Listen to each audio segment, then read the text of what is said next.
नमस्कार. Digital news 18 मध्ये आपणा सर्वांचे स्वागत. आपण आजची आरक्षणाबाबत सर्वात महत्त्वाची बातमी बघत आहोत.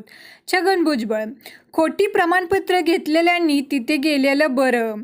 मागासली पण तपासणीसाठीचा सर्वेक्षणाचा अहवाल प्राप्त झाल्यानंतर राज्य सरकारने मराठा आरक्षणाबाबत मोठा निर्णय घेतला असून मराठा समाजाला कायद्याच्या चौकटीत बसणारे आणि टिकणारे असे आरक्षण जे ओबीसी किंवा इतर कुठल्याही समाजाच्या आरक्षणाला धक्का न लावता देण्यात येईल असे मुख्यमंत्री एकनाथ शिंदे यांनी सांगितलेलं आहे. मराठा समाजाला ओबीसी कोट्यातून नाही तर स्वतंत्र आरक्षण देण्यात येणार आहे.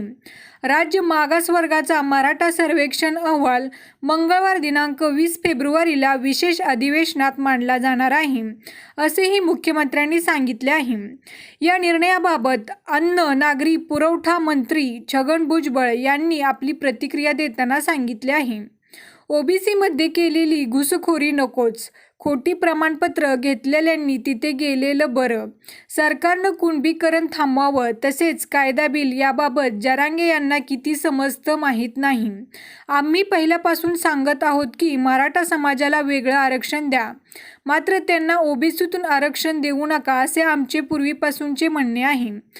अनेक मराठा समाजाच्या लोकांना त्यांची नोंद नसताना खोट्या नोंदी घेऊन कुणबी म्हणून त्यांना दाखले दिले जात आहेत. हे धक्कादायक असल्याचे भुजबळ म्हणाले.